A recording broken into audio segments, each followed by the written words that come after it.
आज हम जिस विषय पर बात करेंगे वो है क्रोध। क्रोध वो भावना है जो हमारे सारे जीवन को घेर कर रहता है।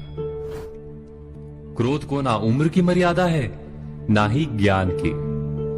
कब, कहां और किस कारण से क्रोध पैदा हो जाए वो कोई नहीं जानता। और जब क्रोध जन्म लेता है तो तुरंत ही विचार करने की शक्ति खो जाती है। बुद्धि पर अंधकार छा जाता है। वर्षों के संबंध पल भर में टूट जाते हैं। सारा जीवन बिखर जाता है। किसी भी कारागार में जाकर देखिए, अधिकतर अपराधी क्षण भर के क्रोध का दंड भोगते हुए दिखाई देंगे, पर फिर भी हम क्रोध पर अंकुश नहीं लगा पाते। बार बार हम क्रोध ना करने का प्रण तो लेते हैं, पर बार बार हमसे क्रोध हो जाता है।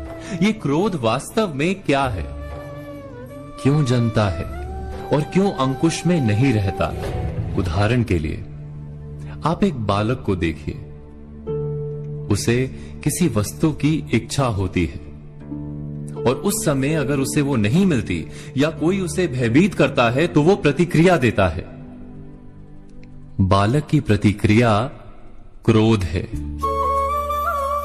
क्योंकि बालक निर्बल है, निसहाय है।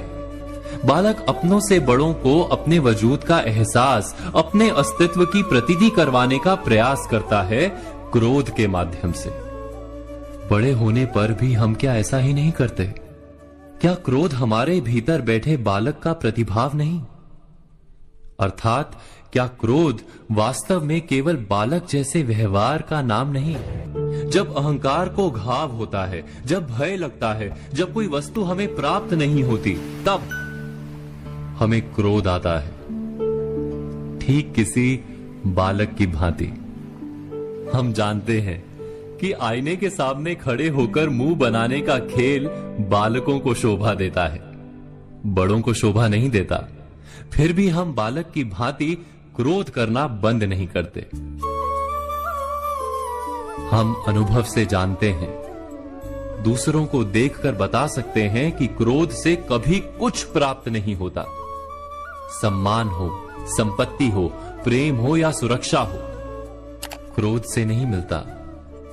मिलता है तो प्रयासों से, कार्य करने से, बुद्धिपूर्वक विचार करने से। मनुष्य मात्र अपनी आदतों के अनुसार ही जीता रहता है। क्रोध भी आदत बन जाती है। हमारे चाहते हुए भी हम अपने प्रतिभावों को रोक नहीं पाते। हम स्वयं को बड़े या पुख्ता मानते हैं, पर थोड़ा सा कारण मिलते ही हमारे भीतर का बालक क्रोध कर बैठता है। अर्थात क्रोध वास्तव में और कुछ भी नहीं, हमारी बालक बुद्धि का नाम है। जैसे ही हम इतना स्मरण में रखें कि हम बालक नहीं, बालक जैसा व्यवहार हमें शोभा नहीं देता, वैसे ही क्रोध स्वयं ही बंद हो जाता है। क्या ये सत्य नहीं? इस पर विचार मनन अवश्य कीजिएगा।